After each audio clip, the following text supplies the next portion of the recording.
अध्यात्म ज्योतिष के तमाम दर्शकों आप सभी का बहुत बहुत स्वागत है। मैं आपके साथ देवभूमि ऋषिकेश उत्तराखंड से आचार्य आशीष। हमेशा की तरह हम लोग अध्यात्म ज्योतिष के कुछ खास पहलुओं पर चर्चा करते हैं। आज हम लोग बात करेंगे शंख के विषय में। मैं आपको महत्वपूर्ण जानकारी देने वाला हूं। आप कृपया वीडियो को बिल्कुल भी स्किप न करें, बहुत छोटी वीडियो होगी। देखो, हम शंख अगर घर में रखते हैं तो उसके कितने फायदे हैं। हम बात करेंगे उपाय से उपासना तक।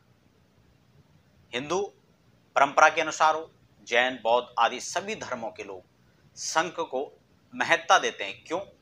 क्योंकि सबसे पहले तो शंख नेगेटिविटी को खत्म करता है और हमेशा से सकारात्मक और नकारात्मक दो ही ऊर्जाएं होती हैं जो विशेषकर हर कार्य में हमको देखनी होती है।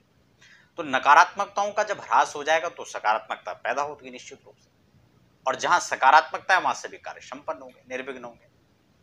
तो शंख यदि घर में किसी भी प्रकार से आर्थिक तंगी का कोई मामला हो या किसी प्रकार के किसी दोष का कोई मामला हो, कोई प्रेत दोष है या पितृ दोष है या फिर किसी प्रकार की घर में वास्तु के संबंध में अगर देखा जाए, अगर हमारे घर का वास्तु ठीक नहीं है, तो ऐसे बहुत सारी बातें हैं। मैं बहुत विस्तार तो इस वीडियो में नहीं करूंगा। मैंने पिछली वीडियो में शंख की उत्पत्ति से लेकर के बहुत लंबी चर्चा आपके साथ में की है। आप उस वीडियो को देखें, क्योंकि हो सकता है बहुत सारे लोग कहेंगे वीडियो बहुत छोटी बनाई है। लेकिन मैं आपको शंख के बारे में, क्योंकि शंख खासकर तीन प्रकार के होते हैं, एक दक्षिणावर्ती, एक वामवर्ती और एक मध्यवर्ती। अगर घर में रखने की बात है तो आप तीनों शंखों को रख सकते हैं, लेकिन आप मुझसे कहेंगे कौन सा रखना श्रेष्ठ होगा, तो मैं आपको सजेस्ट करूंगा आप वामवर्ती शंख को रखें। क्यों? क्योंकि एक तो ये शंख बजाने के काम में आता है और शंख को नियमित रूप से बजाने से कई प्रकार के रोगों का शमन होता है। साथ ही साथ इससे जो ध्वनियां उत्पन्न होती हैं, इसीलिए आपने देखा होगा कि जब भी कोई पूजा होती है सनातन पद्धति में तो शंख बजाया जाता है। और इतना ही नहीं, जब किसी की मृत्यु हो जाती है उस पर भी शंख बजाया जाता है। क्यों? क्योंकि नकारात्मक का खत्म करने के लिए हमें नकारात्मकता को सबसे पहले हमें इस ध्वनि के माध्यम से हमें शुरुआत करनी होती है, और जब किसी की मृत्यु हो जाती है तो वहां नकारात्मकता फैल जाती है, तो वहां पर भी इसलिए शंख बजाया जाता है। ये महत्वपूर्ण जानकारी आपको दे रहा हूं।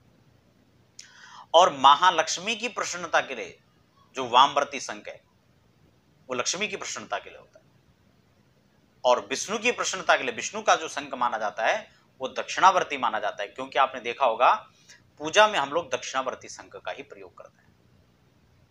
तो आप समझ गए होंगे, हमें महालक्ष्मी की प्रसन्नता के लिए हमें वामवर्ती शंख का प्रयोग करना चाहिए।